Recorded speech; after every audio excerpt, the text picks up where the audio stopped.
A family dinner turned into a battlefield overnight. A conversation about real estate, started by the mother-in-law, turned into a real scandal.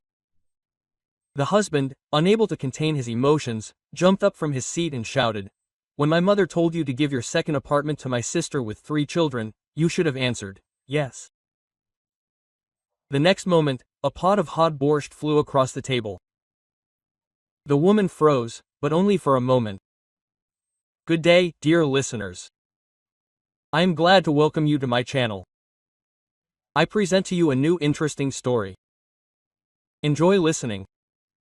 Tatiana Sergeyevna Kremneva always knew the value of money. At 25, she was already a leading programmer in a large IT company, receiving a salary that many of her peers could only dream of. She bought her first one-room apartment at 22, right after receiving her diploma. Her parents then twirled their fingers at their temples. Why take out a loan when you can live with them? But Tatiana stubbornly saved, put aside every penny, worked on weekends as a freelancer. Quote, "Freedom is more important than comfort," she told her mother, packing her things into cardboard boxes. After 3 years of hard work and strict savings, she gave up her first apartment and bought a 2-room apartment in a new building. Then she took out a mortgage on a second, 1-room apartment, but in the center, rented it out, and the money went toward early repayment of the loan. By the age of 27, Tatiana was the owner of 2 apartments without encumbrances and a stable income from rent. Her friends were openly envious. Some people are lucky, they work at a computer, click their fingers on the keyboard, and here you have apartments. Tatiana just grinned. They did not see her programming at night, did not know how she ate pasta with ketchup for months on end to save up for the down payment.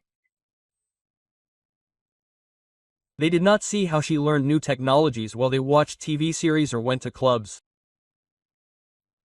She met Maxim at a corporate party at the General Friends. A tall, handsome civil engineer with kind, curly eyes and a charming smile. He worked in a design bureau, earned well, but, of course, did not reach her income. But he was attentive, caring, knew how to listen. Quote, "You are amazing," he said, hugging her in the kitchen of her 2-room apartment. So young, and already achieved everything herself. Tatiana then thought that she had found her soulmate. Maxim also valued independence, made plans for the future, dreamed of his own house outside the city. They could spend hours discussing interior design, layouts, and real estate investments. The wedding was modest, for about 50 people in a cafe near the house. Tatiana deliberately chose a simple place, did not want to show off. Maxim was delighted with her practicality. Quote, "Why waste money on showing off? We'd better put it aside for the house," he whispered in her ear during the first dance. Zinaida Romanovna, Maxim's mother, smiled tensely at the wedding. A woman of about 50 years old, with gray hair styled in a strict hairstyle, in a dark blue suit made of synthetics. She worked as a controller at a machine building plant for 30 years, retired with minimal benefits, lived in a 2-room Khrushchev-era apartment that she had inherited from her parents. "You have a beautiful bride," she said to her son, her voice sounding somehow cold. Smart, successful, if only her character would not be spoiled by all these achievements. Maxim did not pay attention to the subtext then, and Tatiana caught this look of her mother-in-law, assessing, unfriendly, as if the woman was estimating how much her daughter-in-law's dress, shoes, jewelry could cost. The first months of family life were like from a romantic movie. Maxim moved in with Tatiana in a 2-room apartment. She continued to rent out the second apartment. They put money aside for a future house. In the evenings they cooked together, watched movies, made plans. "In a couple of years we will save enough, buy a plot of land outside the city," Maxim dreamed, looking at house plans on the internet. "I will design it myself, and partially build it myself. Can you imagine what savings it will be?" Tatiana nodded, hugging her husband. She liked his ambitions, practicality. It seemed that they were going in the same direction. Zinaida Romanovna came to visit once a week, usually on Sunday for lunch, always with a cake from the store and critical comments. Quote, "You've become thin, Tatiana. Doesn't Maxim feed you?" She started in the hallway. "Or is it work that's eating you up? Although some kind of work is sitting on the computer. Here we are at the factory, where we really did work 12 hours a day without days off." Tatiana tried to be polite at first. "Thank you for your concern, Zinaida Romanovna. I'm fine. I like my job, the salary is fine. The salary, of course, is good. That's true. Just don't forget that family is not only about money. Family is about caring for each other, support in difficult times." Maxim usually kept silent during such conversations. Tatiana attributed this to her unwillingness to enter into a conflict with her mother. You never know, an elderly person, let him say what he thinks. But Zinaida Romanovna became more and more persistent in her hints. She would complain about her health, saying that her pension is not enough for medicine. Then she would start talking about a neighbor who received a new fur coat from her son-in-law. Then suddenly she would start a conversation about how good it was when the young help the elders. Here Olga Petrovna from the third floor brags. Her son gives her 10,000 every month for food, for medicine. And am I worse? I also raised my son, gave him an education, brought him up in society. After such visits, Maxim became thoughtful, silent. Tatiana felt that something was wrong, but did not attach much importance to it. There was a lot of work, projects were burning, customers demanded the impossible. The first alarm bell rang 6 months after the wedding. Zinaida Romanovna came to visit not on Sunday, but on Wednesday evening. She looked upset, her eyes were red. "Maxim, son, I need to talk to you alone." They locked themselves in the bedroom for half an hour. Tatiana heard muffled voices, her mother-in-law sobbing. When they came out, Maxim had a strange expression on his face. Guilty and irritated at the same time. Quote, "What happened?" Tatiana asked. "Yes, mom's problems, I'll tell you later." Quote, but he was in no hurry to tell, but he started asking strange questions. "Tanya, how much do you get per month from the second apartment?" 25,000. "Why? I'm just curious. What are your plans for it? Are you going to rent it all out or are you thinking of selling it?" "I don't know yet. The income is stable, why sell it?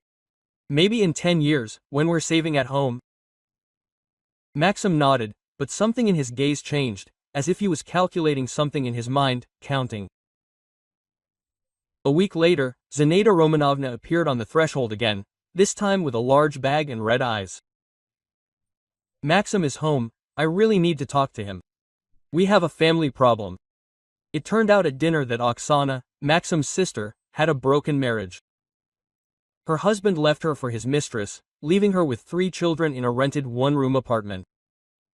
He refused to pay child support. It's hard to find a job, the youngest child is only 2 years old. Can you imagine what's going on? Zinaida Romanovna sobbed. 3 children in one room. Kasyusha is sleeping on a folding bed in the kitchen, and this bastard is chilling out with a young woman somewhere. The court will, of course, award alimony, but when will that be? And should the children go hungry? Tatiana sincerely sympathized. She knew Oksana superficially. They met a couple of times at family celebrations. A woman of about 30 worked as a saleswoman in a store, earned pennies. She really had no luck with her husband. "Maybe we can help with something?" Tatiana suggested. "Food, clothes for the children or money for the first time?" Zinaida Romanovna perked up. "You think, otherwise I don't know what to do. My pension is what you know. Maxim gets a salary, but he also has a family now. Expenses. Of course, we'll help. How much do you need for the first time?" "Yes, 15,000 would be enough for food, for utilities. And then we'll see." Tatiana immediately transferred the money. Maxim was touched by her willingness to help the family. Zinaida Romanovna even thanked her somehow warmer than usual. But after 2 weeks, the story repeated itself. Oksana urgently needed money for kindergarten, then for medicine, then for a school uniform for her eldest son. Each time the amounts were different. Sometimes 10,000, sometimes 5, sometimes 20. Tatiana helped without thinking. She had money, she felt sorry for the children. But gradually she began to notice that the requests were becoming more and more insistent, and gratitude is becoming more and more formal. Tanya, Mom says Oksana needs money again, Maxim said, not looking up from his phone. For winter clothes for the kids. How much? 25,000.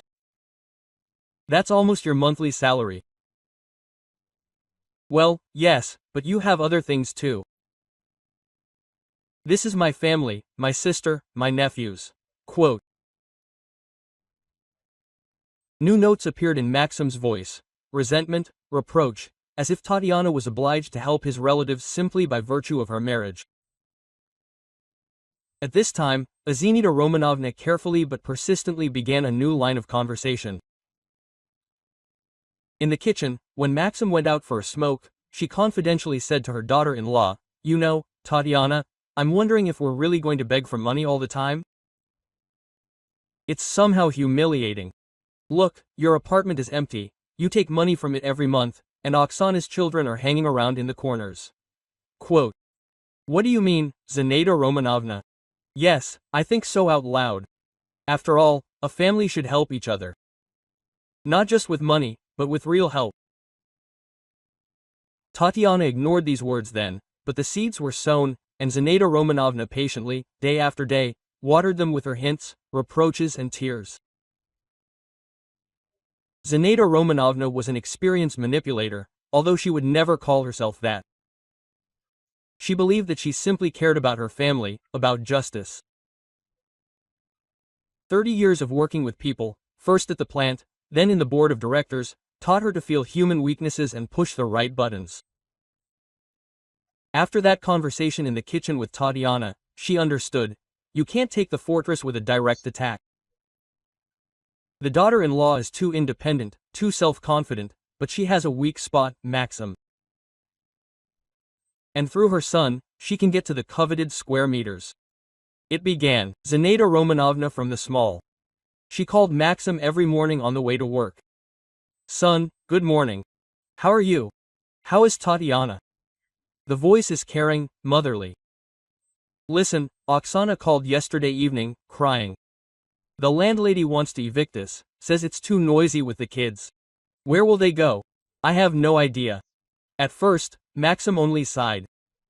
Mom, what can I do? We'll give you as much money as we can. I'm not talking about money, son, although, a pause, a sigh. I'm wondering, is it really going to be like this all my life?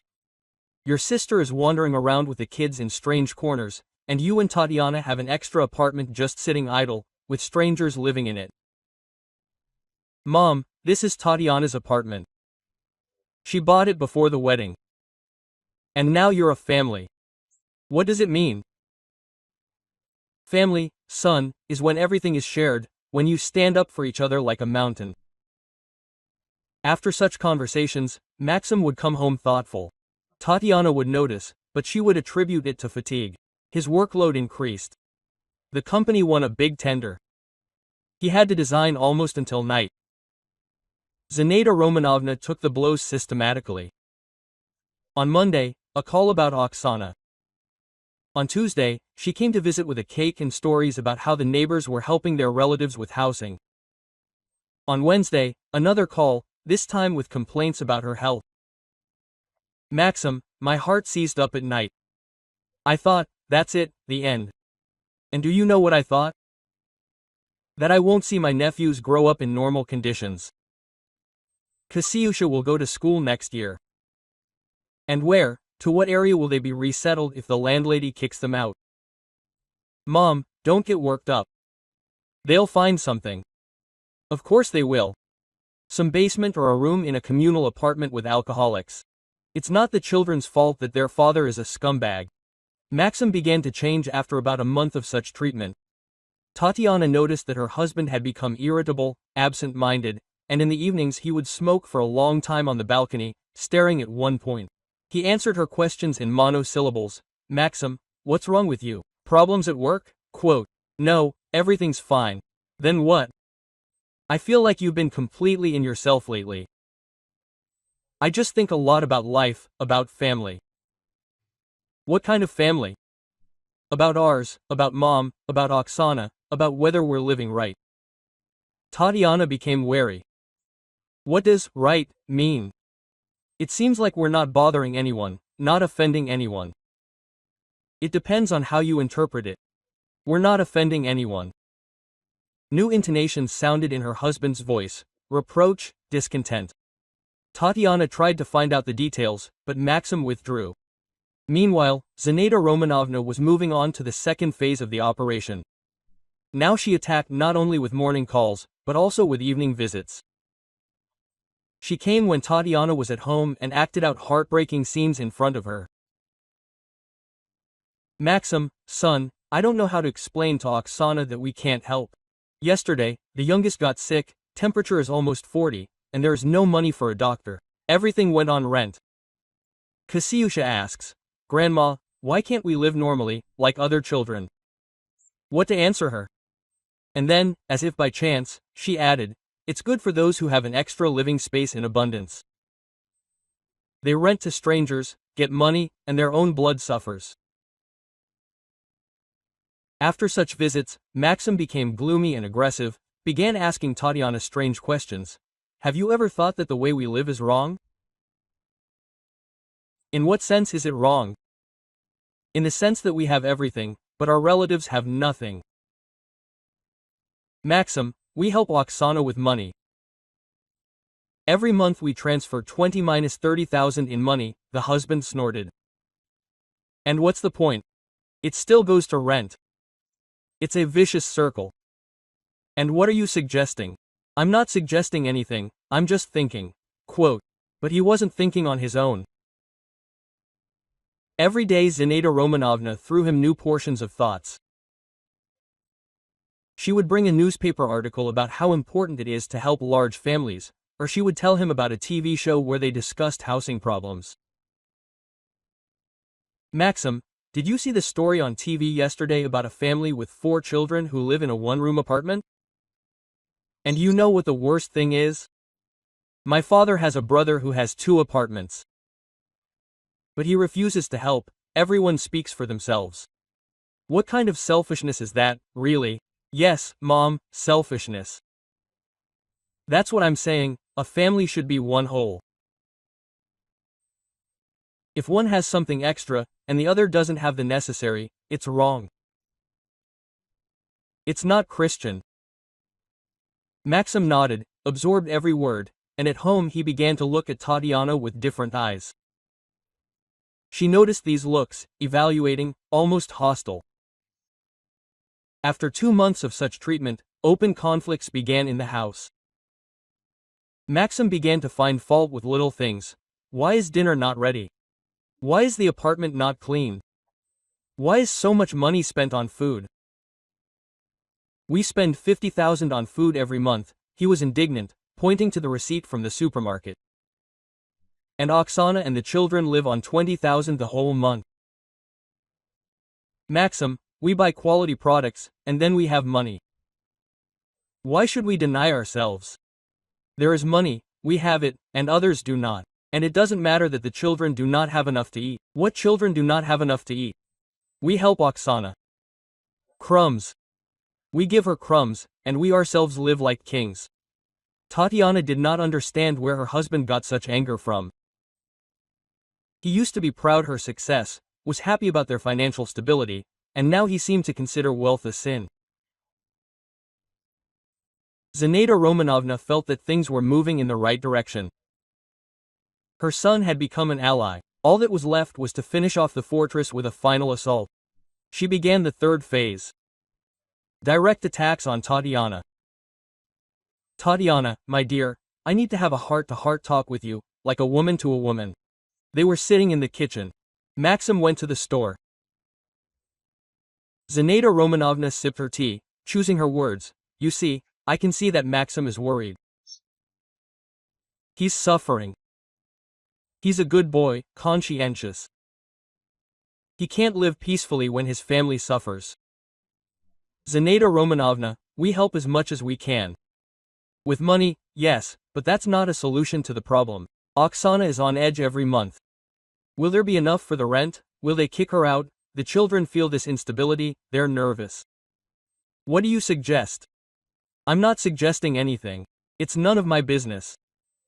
But I'm thinking, you have an apartment, practically empty. Only strangers live in it. This apartment is rented out, it brings in income. We save up a house with this money. A house? Zinaida Romanovna drawled. And what about the children, can they wait? By the time you build a house, they will end up in an orphanage. A single mother, 3 children, a rented apartment, this is a direct path to deprivation of parental rights. Tatiana went cold. What are you saying? What orphanage? What's surprising about that? Social services are strict now, they will see that the children are living in inappropriate conditions and take them away. And then try to prove that you are a good mother. But this is nonsense. Oksana has a job, the children are dressed and fed. Fed, the mother-in-law chuckled. Yesterday my son told me that Kasyusha had lost a lot of weight. Stress and worries, poor nutrition, and the youngest is generally lagging behind in his development. There is no room to play normally. Every word hit the mark. Tatiana imagined her 3-year-old nephew in a government-run home and felt guilty. Maybe she really should think about more serious help? I'm not saying. Give her the apartment, Zinaida Romanovna continued in a soft voice. But maybe she should think. Family is more important than money, and once you build a house, your house will not go anywhere. That same evening, Maxim spoke directly for the first time. Tanya, my mother told me about a conversation with you. What conversation? About the apartment. About Oksana. So what? Because it's time to decide something radical. How long can we drag it out? Maxim, this is my apartment. I bought it with my own money before our marriage. Before marriage? Her husband exploded. And now what? We are strangers. My family is not your family. What does this have to do with it? The apartment brings in income. We are saving up for a house. We will save up for a house. And my nephews will be wandering around the garbage dumps in the meantime. You have excellent priorities. In his voice there was undisguised aggression. For the first time, Tatiana saw her husband so angry, unfair, as if he had been replaced. And of course, it was Zinaida Romanovna who had replaced him. 3 months of methodical work had yielded results. Maxim no longer doubted that his wife was obliged to give the apartment to her sister. His mother convinced him that this was the only way to solve the problem, that this is how a real family should act. Mom, what if Tatiana refuses? He asked during his next visit. She won't refuse. She's a smart girl, she understands what's what. She just needs time to get used to the idea. But what if she refuses? Quote. Zinaida Romanovna shrugged. So, she will show her true face. Then you decide for yourself what kind of wife you need, greedy or kind. Maxim Kival. In his head, maternal logic lined up in a clear system of coordinates. A good wife should sacrifice for the sake of her husband's family. A bad one thinks only about money. Tatiana was still hesitating between good and evil, but she had to make an unambiguous choice. Meanwhile, Tatiana felt her world collapsing. The husband she loved was turning into a stranger. Every conversation ended in a scandal. Every day brought new reproaches and claims. The worst thing was that she began to doubt herself. Maybe she really was selfish. Maybe she should think not only about her own interests. But when she imagined giving away the apartment, everything inside her shrank in protest. This was her fortress, her independence, the result of many years of work. I can't just give away the property, she tried to explain to Maxim. This is a serious decision. We need to think it all over, work out the legal aspects. Think it over? The husband shouted. How much longer can we think it over? The children are suffering, and you are looking for legal points. Quote. Tatiana understood that things would only get worse. Maxim had finally fallen under his mother's influence and no longer heard the arguments of reason. Every day brought new ultimatums, new scenes, new reproaches. And Zinaida Romanovna was preparing for the final blow. She felt that her daughter-in-law was on the verge of a breakdown. There was very little time left, but a reason was needed for a decisive attack, one that would make Maxim finally lose his temper and force his wife to give in. And the reason soon presented itself.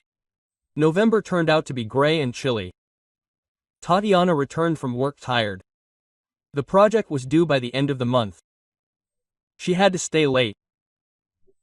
At home, a cold apartment, unwashed dishes and a sullen husband awaited her, who for a month had been talking to her exclusively through must, should, and it's time already. That evening she decided to cook borscht. Maxim loved it. Maybe he would warm up to her a little. The meat was already cooking hour. The beets were stewing over low heat. Tatiana was chopping cabbage, thinking about how their life had changed. 6 months ago, they cooked together, laughed, made plans, and now every day was like walking through a minefield. Maxim was sitting in the living room, watching TV, or rather, pretending to watch it. In reality, he was scrolling through his phone, frowning, typing something in a messenger, and probably texting his mother. Zinaida Romanovna was now calling him several times a day, each time with new terrible news about Oksana and the children. "Max, dinner will be ready soon," Tatiana shouted from the kitchen. "Uh-huh," he muttered in response. The phone in his hands vibrated. Maxim answered, but spoke quietly, almost in a whisper. Tatiana strained her ears. There was something alarming in her husband's intonation. Quote, "Yes, Mom, I understand. What do you mean they're kicking us out? When? And where can I get that kind of money? Yes, I understand that we need to decide." Tatiana felt her heart sink. Something had happened again. And again, this something would be her fault, her selfishness, her cruelty. Maxim ended the conversation and went into the kitchen. His face was as if he had learned of the death of a loved one. Quote, "What happened?" Tatiana asked cautiously, stirring the borscht. "Oksana is being kicked out. The landlady said to vacate the apartment by the end of the week." "Why?" "We transfer money on time. It's not about money. The neighbors complain about the noise from the children. The landlady is afraid of problems with the management company." Tatiana sighed. "The situation is unpleasant, but not critical. But she will find another apartment. There are many options in our area." "Another apartment," Maxim exploded. "Do you know how much a deposit and prepayment cost these days? Where can she get 100,000 right away? We will help, as always. We will help. And in 6 months it will be the same story again. And in a year too. You don't understand, it's a vicious circle. How much longer can we patch up the holes? And what are you suggesting?" Maxim stopped and looked at her intently. "Do you know what I'm suggesting? We've discussed this 100 times already. Maxim, I'm not ready to give up the apartment. It's too serious a decision. I'm not ready." My husband's voice became louder. "And when will you be ready?" "When the children are in an orphanage, take away." "What orphanage? Stop dramatizing." "Dramatizing? A single mother without permanent housing is a direct path to deprivation of parental rights. Is that what you want?" Tatiana felt a familiar sense of guilt. Every time the conversation turned to children, she began to doubt herself. Maybe she really should sacrifice the apartment for the sake of the children? "Maxim, let's discuss it calmly. Maybe there are other options." "There are no other options," her husband barked. "There is one way out: to give the apartment to her sister. But you are too greedy to understand this." "I am not greedy. I just do not want to make hasty decisions." "Hasty? We have been discussing this for months. How much more time do you need?" The argument was gaining momentum. Maxim was becoming more and more aggressive. Tatiana was becoming more and more confused. She tried to explain her position, but her husband did not listen. He repeated the same arguments, which he clearly learned by heart from his mother. "A real family should help each other," he shouted. "Do you only think about money? That's not true. We help Oksana all the time. Crumbs. We give her crumbs, but we live like kings. We live on our own earned money. On your earned money. And what, am I not a family member, my relatives? And not your relatives? Tatiana felt herself boiling inside. The injustice of the situation was getting on her nerves.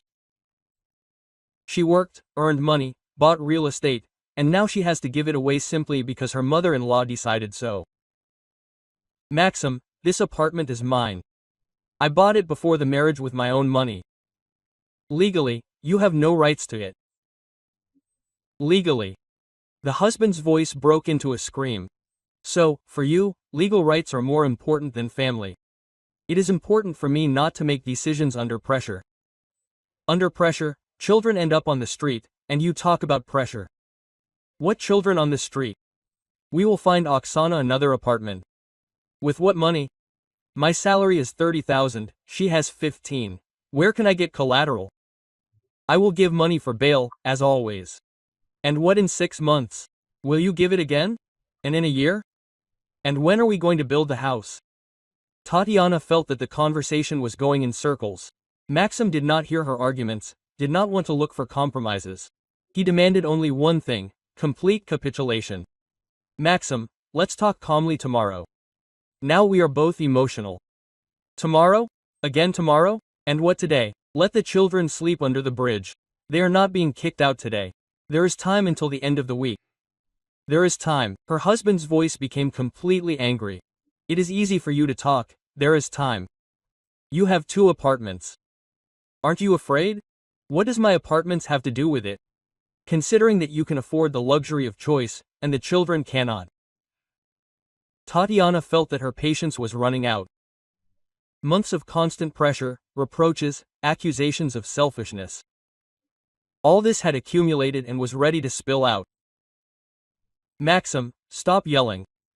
Let's discuss the problem like adults. Like adults, he barked. Husband.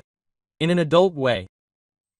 This is when the family helps the family, and not when the wife hides behind legal formalities. I'm not hiding. I just don't want to give up the apartment. You don't want to, that's the whole truth. You don't care about my nephews. That's not true. True. You only think about yourself, about your precious square meters. I think about our future, about the house we wanted to build. What house? What future? While we're building a house, the children will end up in Grandpa's home. Stop it, no one will end up anywhere. They will end up there. Mom has already called a lawyer. He said that a single mother without permanent housing is at risk. Tatiana stopped. Quote, that means Zenaida Romanovna has already gotten lawyers involved. The pressure is increasing, the stakes are rising. What lawyer? She asked tiredly. Family. Mom consulted. He said, if the guardianship authorities find out that the family is constantly moving, there is no stable housing, questions may arise for the parent. And what did Mom suggest? And you guess for yourself. There is a way out of this situation, but you do not want to see it. Maxim, I am explaining for the last time. The apartment is mine, I am not ready to give it up. I am not ready. Maxim grabbed a pot of borscht from the table. And you know what? Enough. I am tired of your not ready. Tatiana saw rage in his eyes. She had never seen such a look in him. Angry, hateful. When my mother told you to give your second apartment to my sister with 3 children, you should have answered, yes, he yelled and threw the pot at Tatiana. Time slowed down. Tatiana saw how hot metal was flying at her, how red borscht was splashed, how drops of soup flew around the whole kitchen. Instinctively she dodged. The saucepan crashed against the wall behind her. Red liquid splashed across the white tiles, the furniture, the floor. Hot splashes hit Tatiana's hand, burning her skin. There were drops on her face too, hot, smelling of meat and vegetables. There was silence for a few seconds. Maxim looked at his wife with an expression of fear and satisfaction at the same time. Tatiana silently wiped the splashes from her face, looked at the devastation in the kitchen, and at that moment something in her finally broke. Not her heart. Her heart broke gradually, over months. Her illusions about her husband, about her family, about the fact that love can overcome everything broke.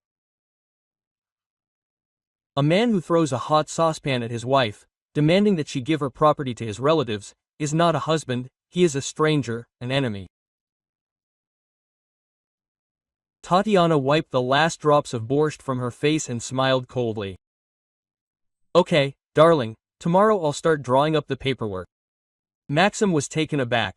He expected tears, hysteria, a scandal, but received calm consent.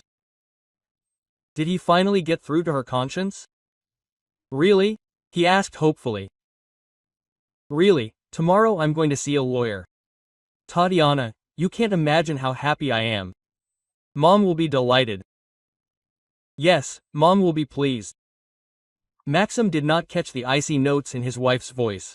He was too intoxicated with victory. Finally, he was able to put her in her place.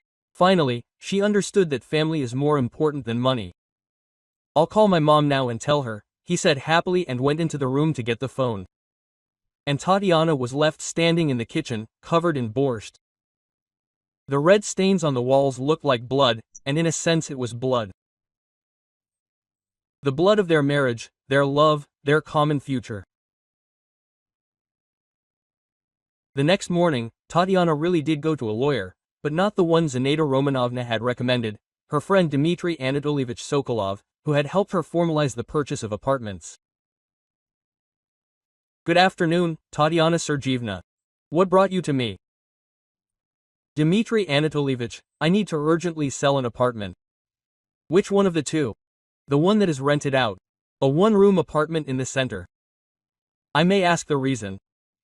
You are going to keep it for a long time as an investment.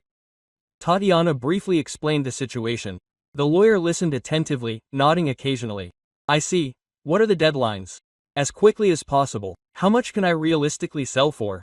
It is difficult to find a buyer in 3 days, but maybe. We'll have to knock 10 to 15% off the price. Knock it off. Speed is important to me. Okay. Let's start the paperwork. Let's start. Dmitry Anatolievich was a professional in his field. In 2 days he found a buyer, a young family who had been looking for an apartment in that area for a long time. On the 3rd day they signed the purchase and sale agreement. The money arrived in Tatiana's account. Rub 3,800,000. Not a bad amount for a new life. Maxim was elated these days, calling Oksana, telling her that all the problems would soon be solved, calling realtors, looking for suitable apartment options for his sister. Zinaida Romanovna did not hide her triumph. She had won the war against her arrogant daughter-in-law. When Maxim found out the truth, his screams were actually heard by the neighbors on the floor above, and on the floor below too. Quote, "What have you done?" he yelled, waving the purchase and sale agreement. "Have you sold the apartment?" "I sold it, just like you asked." "I didn't ask to sell, I asked to give it to my sister. And I decided to sell. It was my apartment. I had the right to sell it." "What right? You deceived me." "I fulfilled your demand. You said to draw up the documents." "I did." Maxim paced around the apartment like an animal in a cage. It was already dark outside. The light from the chandelier fell on his distorted face. "Did you plan all this on purpose?" "I didn't plan anything. I just finally realized what a selfish person I am and decided to rid you of this problem." "Give the money back, buy another apartment." "No, how come?" "No way. The money is spent." "What was it spent on?" "On a new life." At that moment the doorbell rang. Maxim rushed to open it. Zinaida Romanovna stood on the threshold, her face red with anger. Quote, "Where is this deceiver?" she screamed, bursting into the hallway. "I'm here, Zinaida Romanovna, what have you done, you snake in the grass, deceived gullible people?" "I sold my property. By law, I had the right to do so." "What property?" "You're married. Everything should be shared. The apartment was purchased before the marriage. According to the family code, it is not considered jointly acquired property. Zinaida Romanovna's mouth dropped open. She didn't expect her daughter-in-law to know the legal intricacies.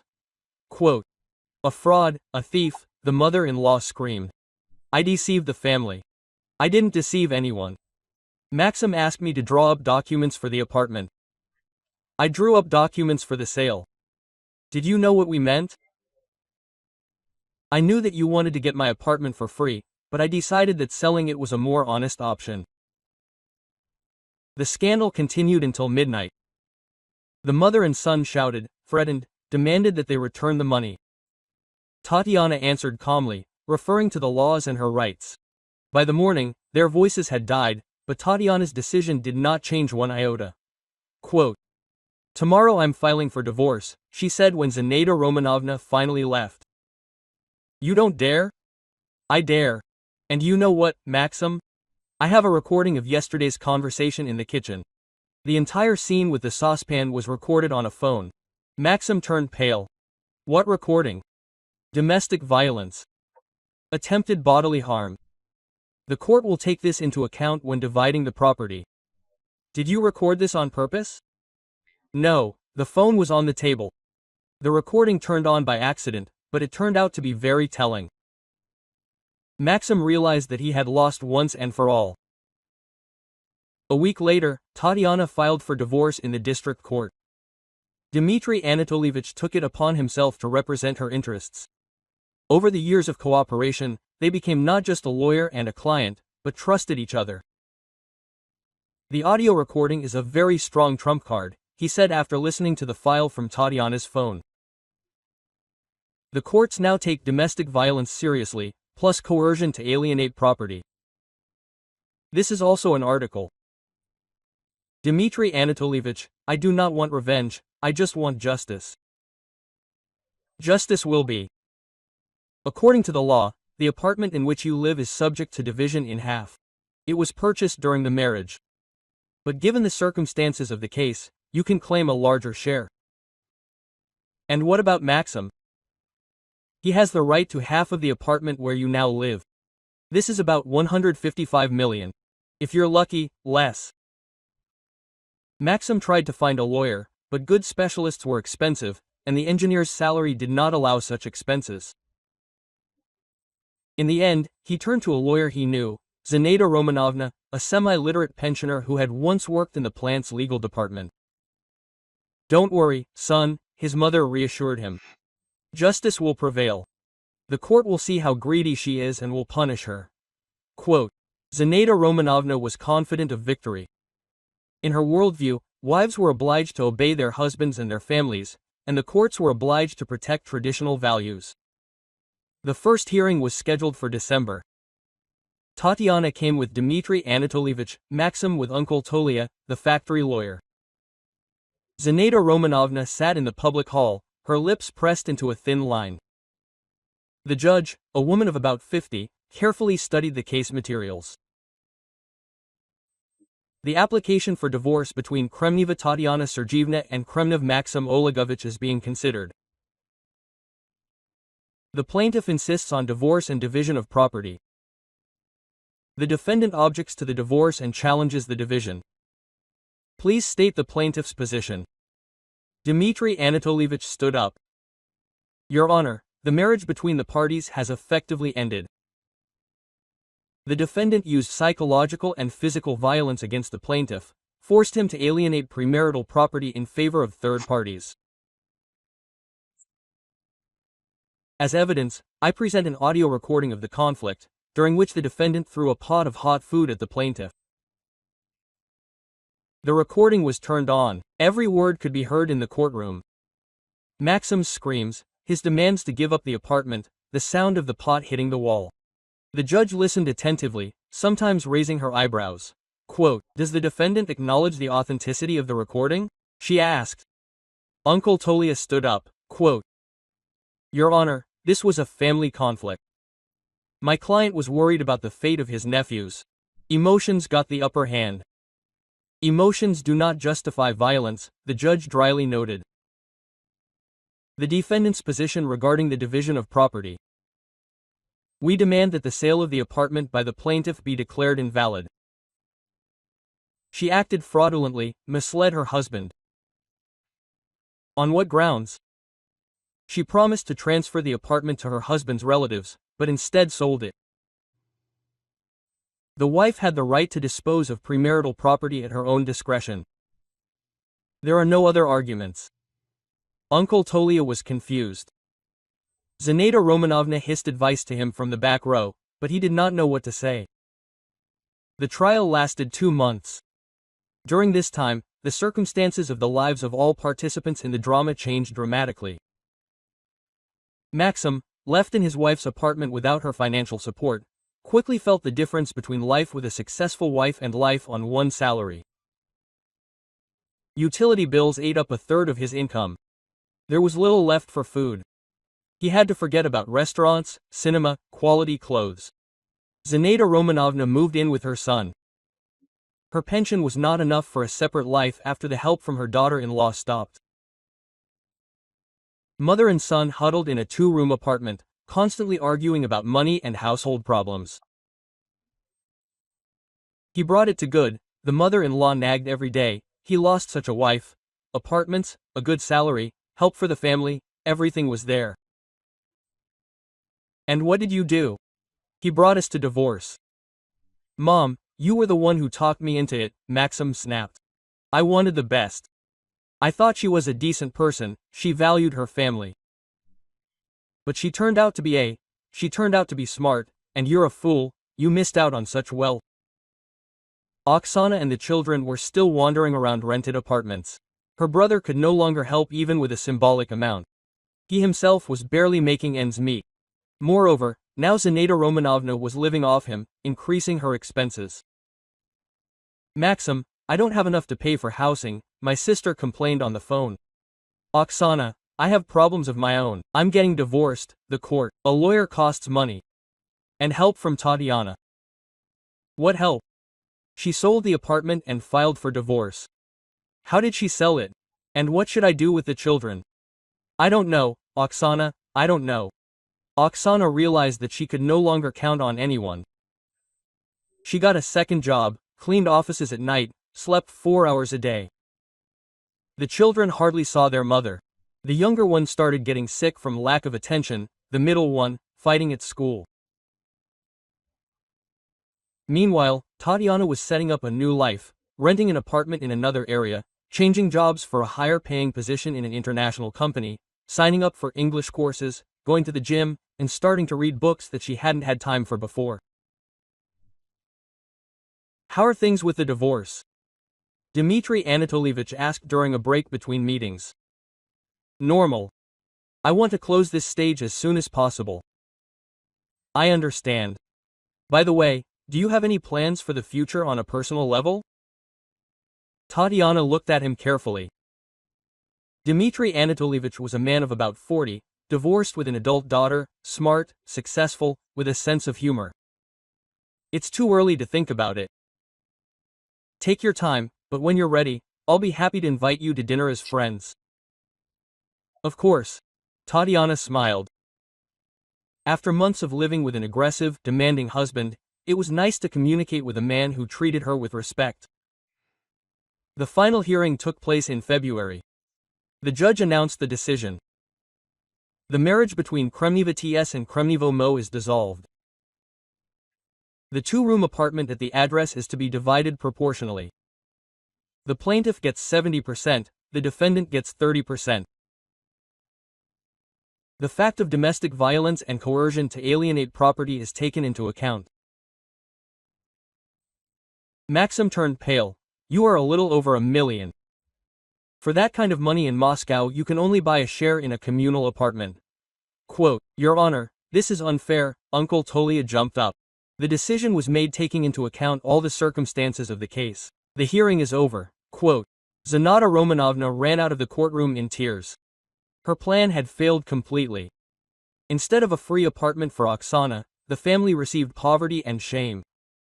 A month later, Tatiana bought out her ex-husband's share for $1,200,000.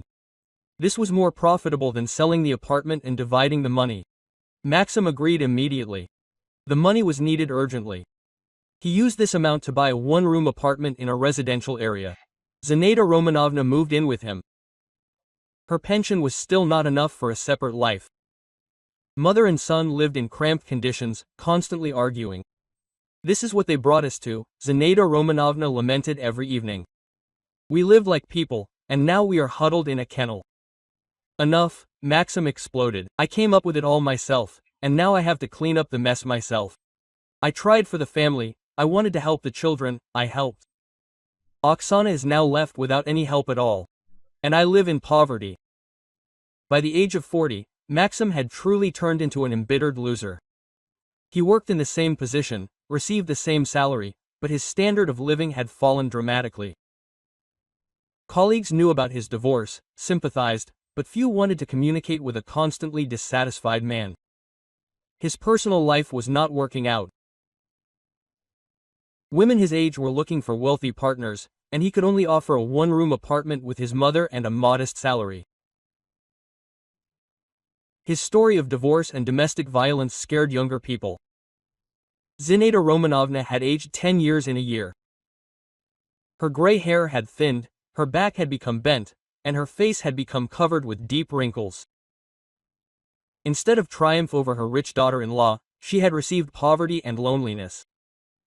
Oksana and her children were unable to solve their housing problem. Rented apartments replaced one another. The children got used to living out of suitcases. The eldest son began to skip school. The middle one got into bad company. The youngest was lagging behind his peers in development. And Tatiana, 6 months after the divorce, actually married Dmitry Anatolievich. They got to know each other better while she was formalizing her new business. She opened an IT consulting firm with the money from the sale of her apartment. "Are you sure you're ready for a new marriage?" the groom asked before the wedding. "I am ready, but now I know the value of trust and I know that I need to protect my boundaries.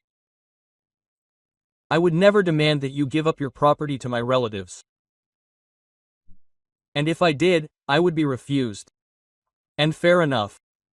The wedding was held in a small circle, about 20 people in a good restaurant. Tatiana was in an elegant white dress, Dmitry was there in an expensive suit. They flew to Italy for their honeymoon.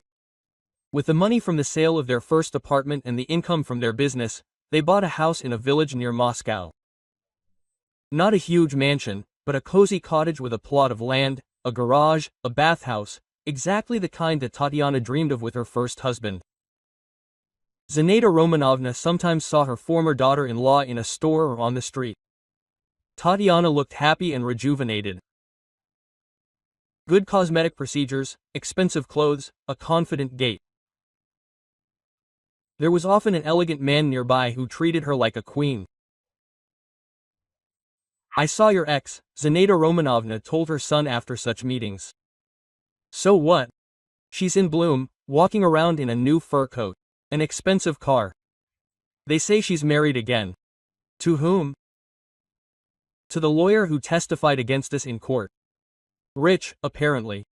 They bought a house outside the city." Maxim was silent. At such moments it dawned on him that he had lost not just a wife, he had lost a partner, an ally, a person who could have provided him with a decent life. Instead, he chose the side of his greedy mother and capricious sister. "We could have lived like that too," sighed Zinaida Romanovna. "If you hadn't flown at her with a saucepan then." "You were the one who talked me into it," Maxim exploded. "You said that a real wife should help her husband's family. She should. But she can't sell apartments out of spite. She turned out to have a character of steel. It's too late to reason now." "Too late," his mother agreed. But it was still a shame. So much money had passed him by. Maxim understood that his mother would never admit her guilt. For her, Tatiana will remain a greedy egoist who deceived an honest family. Zinaida Romanovna was not able to understand the simple truth. Demanding a person to give up his property is shameless and stupid. 3 years passed after the divorce. Maxim worked in the same position, lived in the same cramped apartment with his aging mother. Oksana and the children moved to another city, where housing was cheaper. Communication with her brother was almost broken, and Tatiana built a successful business, gave birth to a daughter, lived in love and prosperity with her husband, who valued her intelligence and independence. Sometimes she remembered her first marriage as a bad dream. Was she really ready to give up the apartment simply because her husband's greedy relatives decided so? It's good that everything ended this way, she thought, rocking her daughter before bed. It is better to know a person's true face right away than to spend your whole life on him. Maxim never understood that he once lost the most valuable thing in his life. He still considered himself the victim of a cunning woman, and not the culprit of his own misfortunes.